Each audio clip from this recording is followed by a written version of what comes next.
Joining us now, we have Batangas 2nd District Representative Gerville Luistro. Representative Luistro, good morning. Good morning, Karen, and thank you for having me again in your program. I know, are you starting the campaign already? This has been my routine since my day one of becoming a congresswoman. So whether with election or otherwise, ito po yung ating trabaho talaga whenever we are in the district here in Batangas. Conducting our regular preparation towards the impeachment trial, we are having this posture of pushing the impeachment trial earlier than pronounced by the Senate President. And we continue to hope that with the other sectors of the Philippines pushing for an earlier impeachment trial, we're hoping that the Senate will change its mind and consider the clamor of the Filipino people to have the impeachment trial even before election. Okay, but is there a clamor? You heard the report. It seems that in a new survey, 43% of Filipinos don't want the impeachment trial. In as far as I am concerned, Karen, I am here in the district. Most of the time I am with the constituents, and a lot of people are asking really, when are we going to start with the impeachment trial? I also asked my colleagues in the House, my fellow prosecutors, and they told me that their constituents in their respective districts have the same sentiments and inclination. So in as far as the prosec team is concerned, Karen, we honestly believe that there's really a clamor from the part of the public to proceed with the impeachment trial right away. In addition to that, Karen, we can see from the news, various sectors and groups, and even prominent political figures and legal experts pushing for an earlier impeachment trial. So yes, Karen, I believe that there is a clamor. Now, former Senate President Franklin Drilon said it is within President Marcos Jr.'s power. It's within the president's power to actually call for a special session. Why do you think is he not calling for one? Well, I cannot speak for the president, Karen, pero I can surmise that it's because he adhered to the principle of separation of power. He understands that the impeachment is a concern which rests exclusively to the jurisdiction of the impeachment court. So even considering that the president can call any time for a special session, he's maintaining his position that it should be the Senate which should decide whether to push right now or on a later date as pronounced by the Senate President. Now, you don't think that politics has everything to do with it? Well, if you're referring to the timeline which is being proposed by the senators, I think just like any other politician who are seeking for a re-election, I think that is one consideration also, whether they will be getting the support of the pro-Duterte or otherwise. That is one consideration. Plus, we have to consider also the stand of the Iglesia ni Cristo as has been manifested already in the previous occurrences, and of course the time which we need to dedicate to this campaign in preparation for the election. We understand that mas malaki yung pangangailangan for preparation ng mga senador kumpara sa mga congressmen, because we're taking care only of our respective districts, compared to the senators who are running to national position. They need to move around the entire country, Karen. And if we will be considering the absentee voting, kailangan din nilang mangampanya even overseas with regards to the OFWs and the migrant workers, Karen.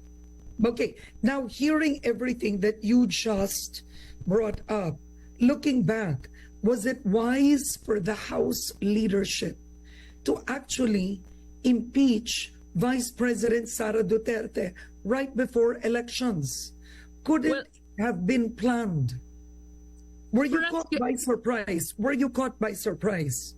we were not caught by surprise, Karen. No, our appreciation of what we did is we are addressing a constitutional duty that we really have to take.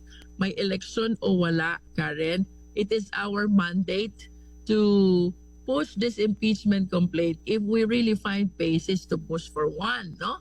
So I think with what happened to us, we did not consider anymore the upcoming election. What we did consider is our constitutional duty to transmit this impeachment complaint, especially we have reached the consensus of the 215 members of the House.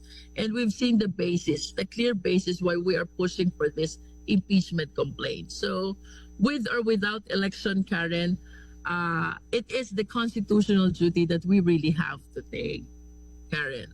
Okay. Now, with this timeline, Senate President Cheese Escudero announcing that the trial will be starting July 30. That is 4 to 5 months from now. Have you already accepted this, the prosecution team? Well, we are maintaining our position, Karen, that we are pushing for an earlier impeachment trial, no? As a matter of fact, we continue with our preparation. We have our respective assignments already, and as far as the article of impeachment is concerned, no? We understand, Karen, na iba yung mandato ng Senate because they will be sitting as the impeachment court judges. Iba yung mandato namin who will be taking care of the prosecution of the impeachment case. And in as far as we are concerned, in spite of the pronouncement of the Senate President, we are maintaining this posture for an earlier impeachment trial. So what we need to do, we are really doing in preparation for what we are anticipating, the impeachment trial, which we hope will come earlier than pronounced by the Senate President. I'm curious, what is your understanding of the Constitution? Drilon says the President can call for a special session. Then now Senate President Escudero said only the Supreme Court can compel the Senate in recess to convene as an impeachment court. What are your thoughts? I think, Karen, the disparity in the opinion lies between whether pushing this impeachment falls within the legislative function or the impeachment function of the Senate. I heard the pronouncement of the Senate President. He is maintaining the position that a session is needed to be able to convene as an impeachment court, approve the rules, amend the rules when necessary. However, there are other legal experts who says that legislative session is not actually needed because impeachment process is outside the legislative function of the Senate, which means with or without session, they can anytime convene as an impeachment court. The view of then Senate President Drilon pertains to the discretion of the President to call a special session, which is a separate and independent way for us to be able to convene in a legislative process, which in consonance with the opinion of the Senate President is needed to be able to convene as an impeachment court and approve their respective rules, no? Parang tatlong separate views to, Karen, eh. One, kailangan yung legislative session to be able to convene as an impeachment court. I think this is the position of the Senate President. For the other legal experts, no need for legislative session because impeachment is different from legislative function. Eh, kung hindi magkasundo dito sa dalawang to, here comes the pronouncement of Senate President Drilon, the former Senate President. Pwede naman ng presidente mismo ang tumawag ng special session just to make it consistent with the view of the Senate President Cheese Escudero na kailangan ang session for us to be able to convene an impeachment court and approve the rules needed for the impeachment trial. These are three different views, but at the end of the day, Karen, no, constitutional duty to. So I think we have to address this concern with haste without any delay. Okay, my last question, what's your take with the Vice President hinting on a 2028 run? I think that is not a surprise for the Filipino people, no? I think that is not the first time that she made that pronouncement. There were previous interviews of the vice president na medyo may paramdam na siya about running for president in 2028. And this has been part of the discussions among social issues na the Filipino people are really encountering nowadays, no? So I think this is no surprise for Filipino people listening to this comment or utterances of the vice president eyeing for a presidential election in 2028.